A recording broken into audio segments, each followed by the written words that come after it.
Okay, is what I did is I took a half a pipe, cut it in two, and then I had this joiner. I put it on this little joiner I got. I know you don't have one of these, but I had one and it works good. You can use a saw, cut it straight, file it smooth. This allows me to get a really nice square edge. It's really nice to have this little joiner, but I know a lot of you don't have that. So see how square that edge is? Very nice.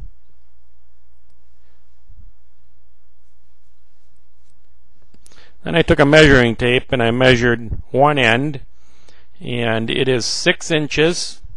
Make a little mark at 6 inches on one end of the pipe. The pipe is overall 28 inches long. That's the measurements I used. It seemed to work the best. You could experiment if you want, but I used the 28. Then on the other end of the pipe, I use 2 inches.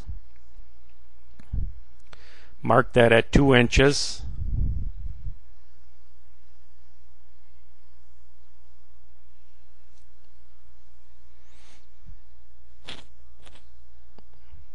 Then I took some masking tape. The reason I use masking tape, it conforms to the shape of the pipe.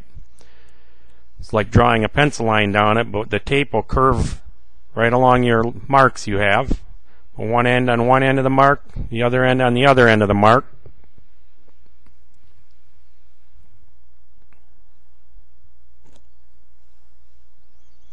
See, all of this stuff is really simple to do. A little bit of masking tape. Skill saw, we're going to cut that right off so you can see the shape of the blade. That would be the leading edge of the blade, the angle part. Now I just took a skill saw, cut it right along that line. The smoother you cut, the better you're going to be off. Of course, I had the joiner. I could put it on there and square it up after it was all cut out. The first couple ones I made, I didn't use the joiner because I didn't know that would be a good idea to do, but I thought I'd try it. That worked out pretty good. Square that up on there or file it, whatever you need to do. Make them both identical. If there's any way you can weigh them, that's the trick. I just measured them, made them perfect. There you have a blade. I sharpen the edge on it, nice and sharp. File it, sand it. Back edge should be flat. This allows the blade to be quiet when it runs. Then I took some 2-inch flat bar. It's a little over 24 inches long on this one. I think that maybe got a little bit long. The propeller's quite large. And then I decided where I want it and drilled a hole in the middle. That's your middle hole. That's going to go on the alternator. In the very end, you're going to have a 7/16 hole. That's the size of the wind blue rotor. Then I took some 1-inch backing plate just to stiffen it up. They're like big washers. Bolted that all together. I clamped it together, then I drilled it all at once. That way the bolt holes came out perfect. Get it the same distance apart from the center hole where it's going to bolt to the hub. And I mounted up an alternator that I had laying around in the garage on a board, mounted to a ladder so that I could spin test this. It's a good way to balance it also. And you put some washers or weights underneath the bolts, whatever side's heavier. Just put the blades like a 10 o'clock and see where they fall. You know that if one's heavy, you got to add weight to the other side. Same goes with the 3-bladed rotor. Get it the best you can. I didn't take too much time doing this one, but it run out good. I took it outside and put it in some heavy winds. It really cranks. Then I took a drill, got a little device to put in the drill that'll hold the socket so I could really spin it up, so I could check the vibration before it was out running out in the air. This worked out pretty good. And there you have it. Okay, here's the alternator. This isn't a 10 GMSI alternator, but it's similar. I'm just going to show you. I disassembled it earlier to get an idea on what you got to do. Take this apart, set it aside. These are the ears you'll be cutting off the alternator. Set that aside.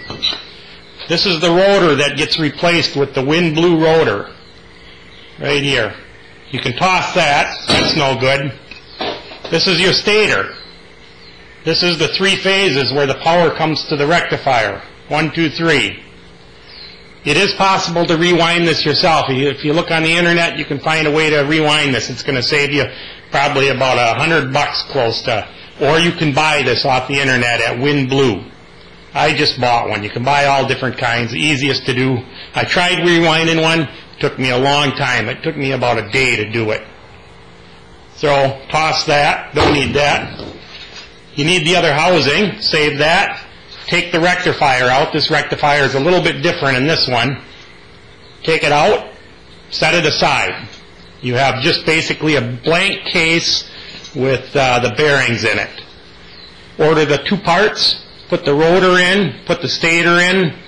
Put a pigtail of wires on it, probably about 1 foot long, coming off the stator so that you can connect them up and run them down the pipe of the wind generator, or get them out of the housing any way you want. This here is the 3-phase rectifier that you take out of the alternator. You'll be reusing it.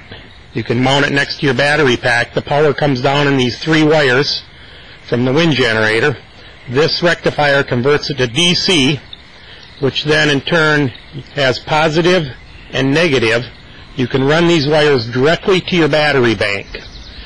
Even though the voltage will come out from 0 to 35 volts, you can run it directly to 12 volts. The batteries will self-regulate it. This is what I got set up for a battery bank. I got 4 AGM 12-volt batteries all put together in parallel. And all you do is you take the positive wire from your rectifier, connect it up here to the positive, and the negative over to the negative. Put a fuse in line with it so you can protect your circuit from charging. Everything runs into this 2,000 watt inverter I got mounted down here. This powers my whole shop. I've got the drill press hooked up to it. And I got these other lights hooked up to it. Grinder. It all runs off the inverter coming from the batteries.